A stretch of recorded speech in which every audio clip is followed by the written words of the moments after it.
My name's Tyler. I'm 21, second-year student at a mid-sized university in Ohio, majoring in business. Not because I love it, but because it's safe. My real interests are elsewhere, stories, people, moments you can't explain on paper. But numbers make sense to everyone. Literature, not so much. That's probably why I was struggling in one particular class.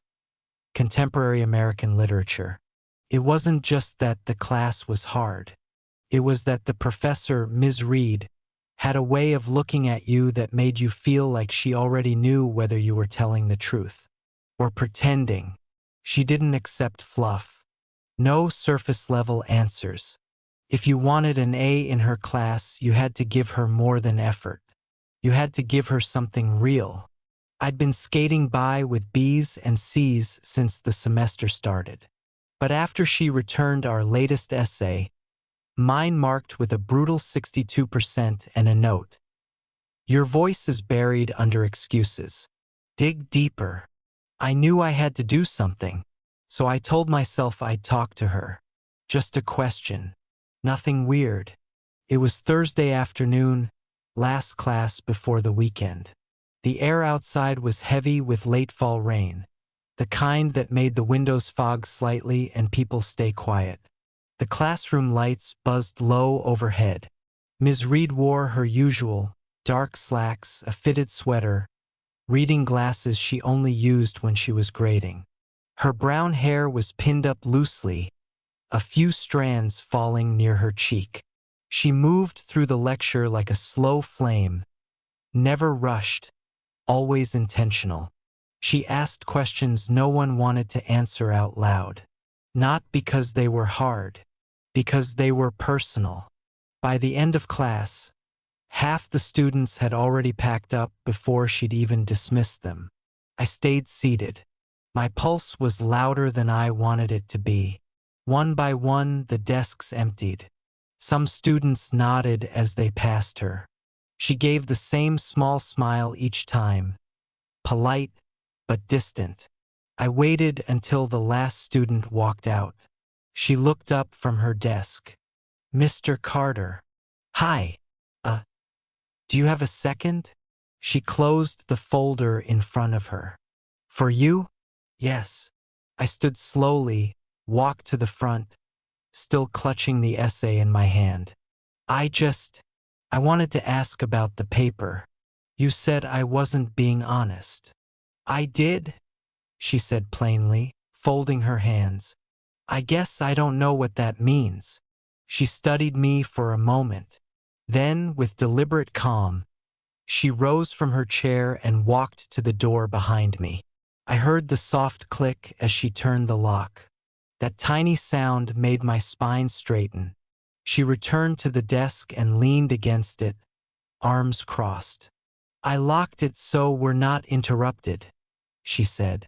If that makes you uncomfortable, let me know. I shook my head. No, it's fine. I just wasn't expecting. Her eyebrow lifted slightly. To be taken seriously? I swallowed. Maybe. She gestured to the chair in front of her.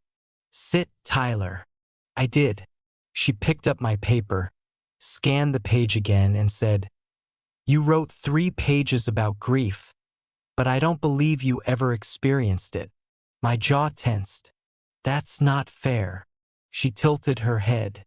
Then prove me wrong. What did you lose that made you write this? I opened my mouth, closed it, opened it again. My dog. Last year. She raised her eyebrow higher. The first paragraph says your world stopped moving. Did your dog stop your world?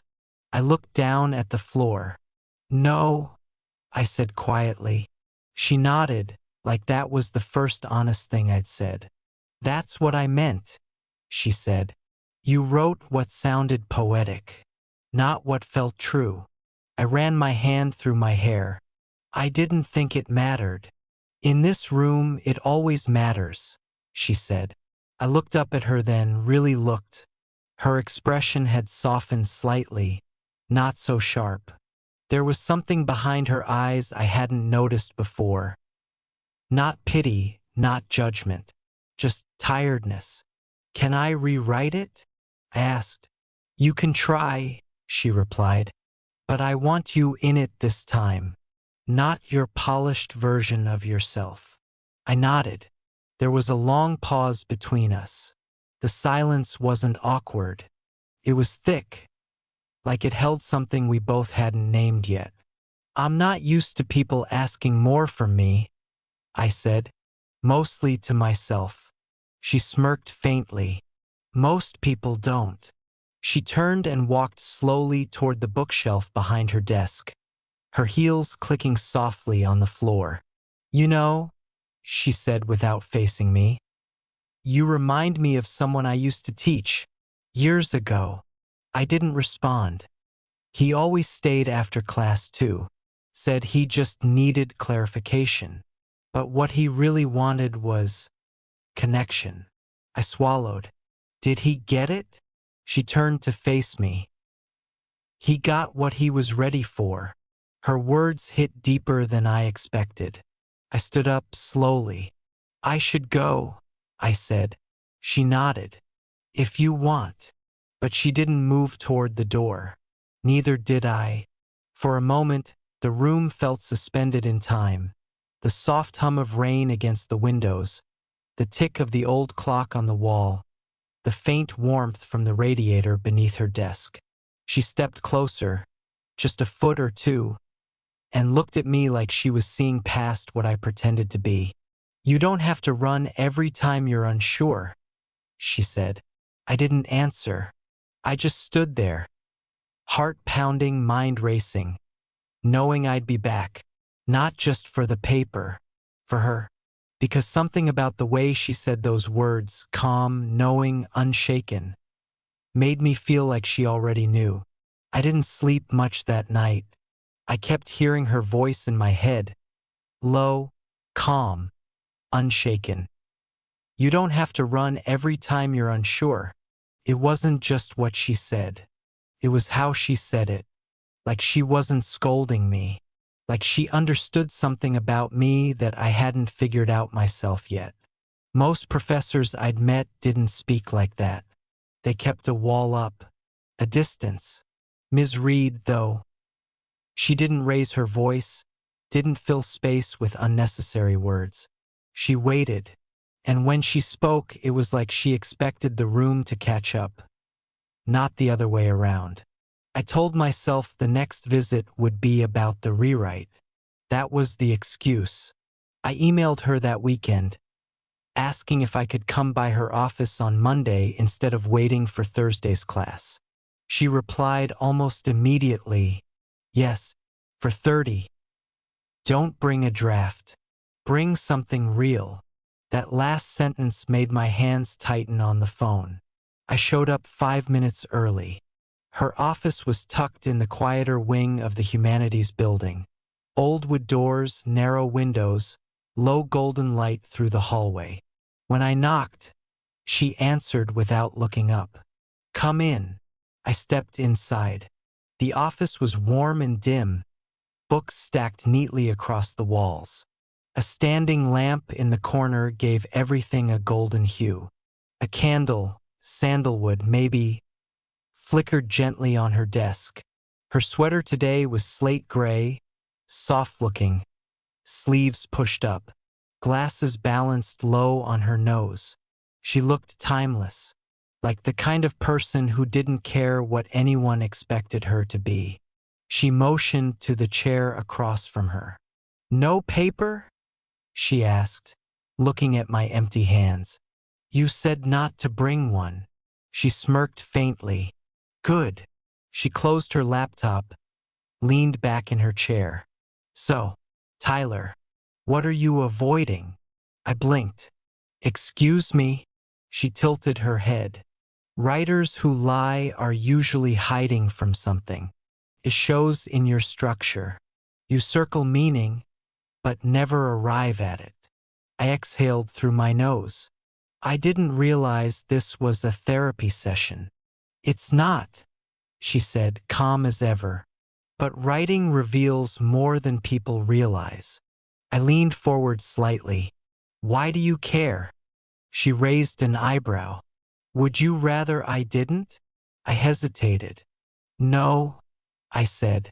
I'm not used to this. This? Someone actually wanting to understand what I mean. Her gaze held steady on mine. Then get used to it.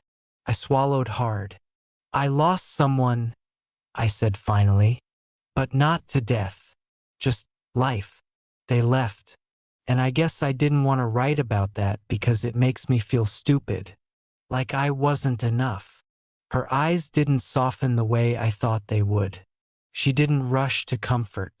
She just nodded slowly, like my words had weight, and she wasn't going to let them fall flat. That, she said, is what should have been in your paper. I looked down. Yeah. A long silence stretched between us. But again, it didn't feel awkward. It felt necessary. You don't let people close, do you? She asked after a while. I looked up. Is this still about the essay? No, she said. It's not. I didn't know what to say to that. She stood, walked to the window, looked out at the quad below. Bare trees swaying in the November wind.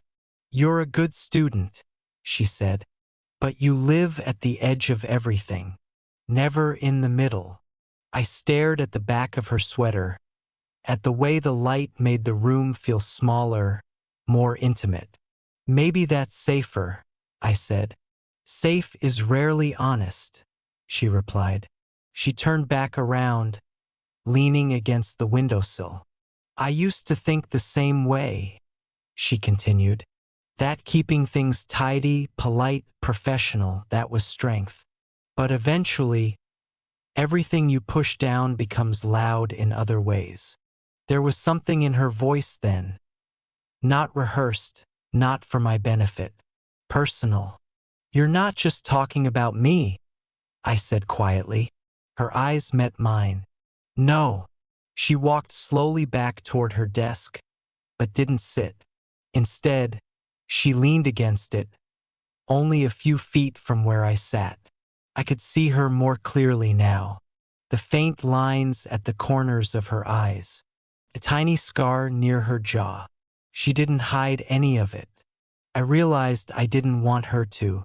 Why are you telling me this? I asked. Because you stayed after class, she said. Because you asked. And because I don't get to talk like this often. Her voice dropped to a whisper. It's exhausting being someone people only half listen to. That hit me harder than anything else she'd said.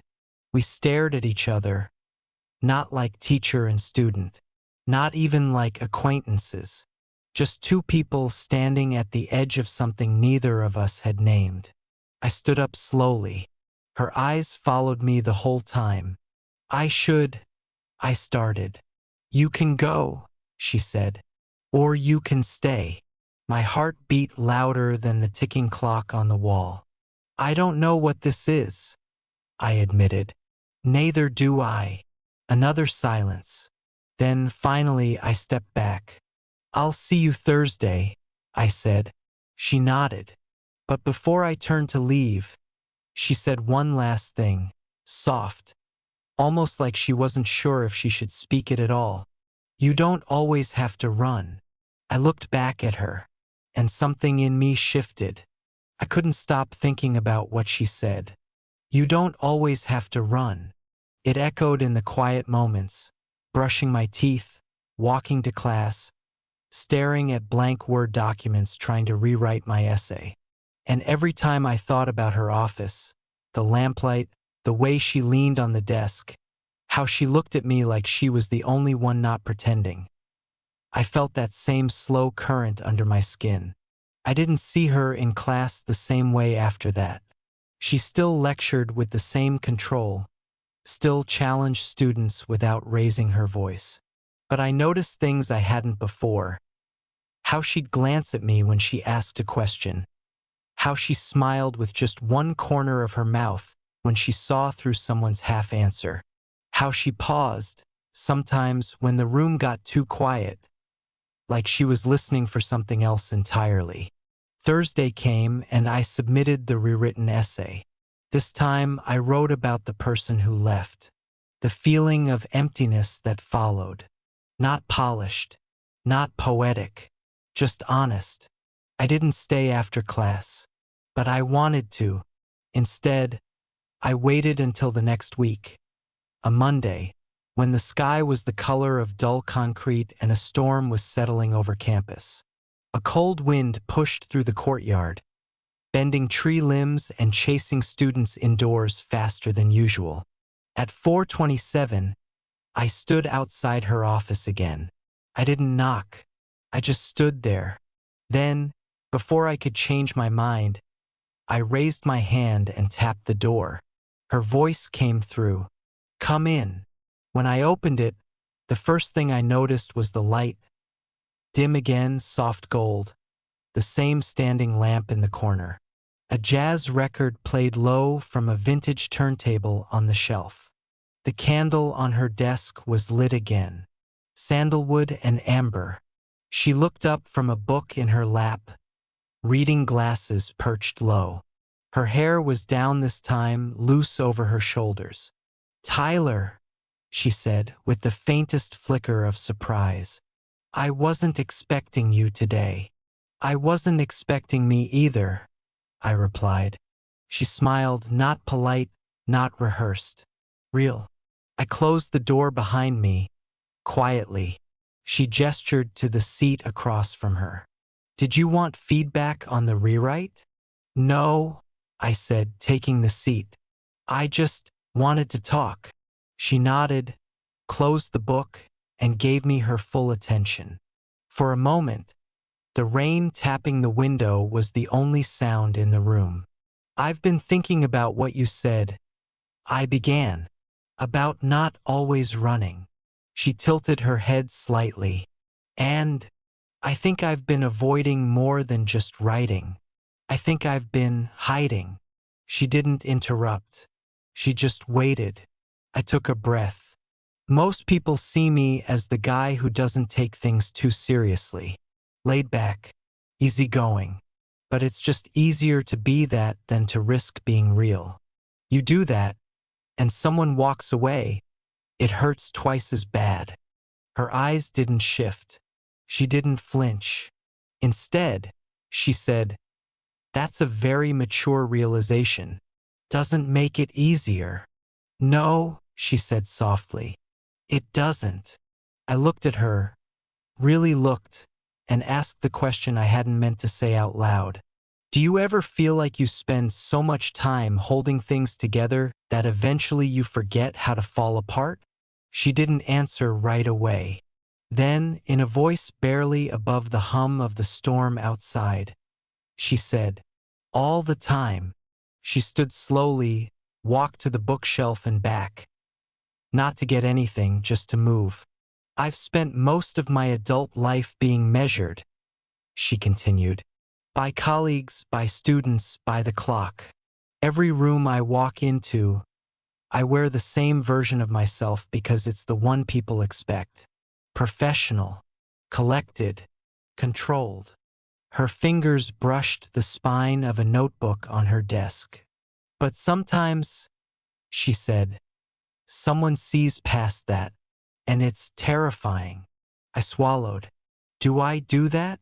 She looked up at me. Yes. That one word filled the room like thunder.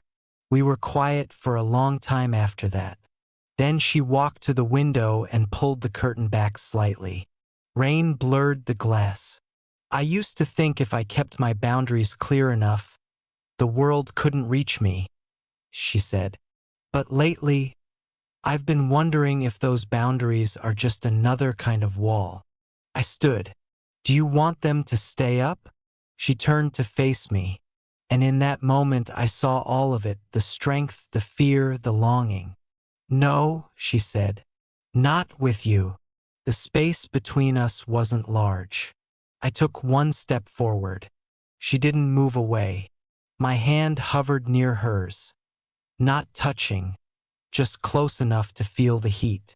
Then, softly, she said, "You make me feel seen." And that was it. That was the moment everything changed. I leaned in slowly. She did too. When our lips met, it wasn't impulsive. It was gentle, like asking permission. She tasted like tea and quiet. Her hand rested lightly on my arm. My fingers found her waist, not pulling, just present. We pulled back at the same time, eyes still closed. When I opened mine, she was watching me.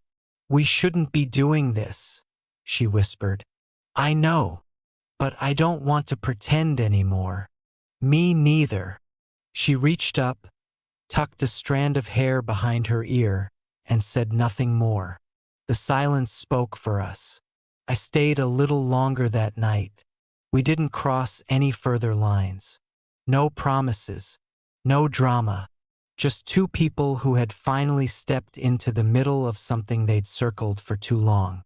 When I left, the rain had eased to a soft drizzle. And for the first time in a long while, I wasn't running. For the next 2 weeks, I lived in a quiet in-between. We didn't talk about what happened that night. We didn't need to, but something had shifted. Ms. Reed, Vanessa, was still the same in class. Focused, composed, occasionally sharp with a comment that sliced straight through someone's bluff. But beneath all of that, there was something new in the way she moved when I entered the room. Something softer in the way she said my name. Something knowing. And me? I watched the clock during lectures not because I was bored, but because I counted how long until the classroom emptied again. After hours, when the hallways fell silent and the windows turned to mirrors, I'd return. Sometimes with a question. Sometimes with nothing but silence. Her door was never locked. We talked more in those moments than I ever had with anyone. Not just about books or writing, about life. About choices. About regrets that wore different names depending on the year. Some nights we didn't talk at all. We'd sit across from each other, sipping tea or just listening to the wind rustle the leaves outside the building. The stillness between us was never empty. It was full of everything we weren't quite allowed to say. But reality has a way of creeping in, especially when you pretend it can't reach you. The first crack came as a whisper in the hallway. I heard it in passing. Two girls from my class walking ahead of me. I swear he was in her office again after class. Maybe he's her pet project. Maybe something else. They didn't know I was behind them. Or maybe they did. Either way, their voices burrowed under my skin like cold air. The next day, her office door was shut. Lights off. Candle gone. A note on the door. Student meetings canceled today. The day after that, she didn't look up once during lecture. No glances, no smiles, just distance. I waited after class anyway. When the last student left, she started stacking her papers quickly. Too quickly. "Vanessa," I started. "Ms. Reed," she corrected, not looking at me. I felt the sting of it. She finally met my eyes. "We can't keep doing this." "I know what they're saying," I said. "I heard it." She nodded, quiet. "And I don't care." She sighed. "You should." "I don't." She stepped around the desk, arms folded tightly. A shield now, where they used to rest open at her sides. "I've worked too hard to let something reckless define me. My job, my name, everything I've built here." I took a step forward. "You think this is reckless?" She didn't answer right away. Then, quieter, "No, I think it's honest. And that's what scares me." The rain started again outside, slow at first, then heavier. Like the sky remembered our rhythm. "I'm not asking you to risk everything," I said. I just don't want to pretend what we felt didn't happen. She looked at me, and for the first time I saw something break in her expression. Not a crack, not a tear, a surrender. I don't want to forget it either, she whispered. A silence settled between us. This time not full, empty, necessary. She walked to the window, watching the campus blur beneath the storm. I have to be the one to end it, she said, because I'm the one who'll pay the price if it's discovered. And you'll walk away from this place with your future untouched. You'll have other teachers, other classrooms. I took another step, but not another you. She closed her eyes. That was the moment I knew it was over. Not because she didn't care, but because she did. She turned back to me slowly. Will you be okay? She asked. I nodded. Will you? She smiled, not fully, just enough. Eventually, I walked to the door, paused, hand on the knob. I'm glad I stayed after class that day, I said. Her voice came from behind me, soft as ever. I almost didn't close the door. I looked back. But you did. She nodded. Good night, Tyler. Goodbye, Vanessa. And I stepped out into the storm. I didn't see her again after that semester. I heard she transferred departments. Quietly. No drama. No fallout. Just distance. I passed her office once, new name on the door. No lamp. No scent of sandalwood. No music. Just a room that used to hold something unspeakable. Sometimes I still hear her voice when I write, when I hesitate on the truth, when I choose safety over something real. Safe is rarely honest. And sometimes I think about that moment, the one where everything could have stayed simple. I asked one question. She closed the door, and everything changed.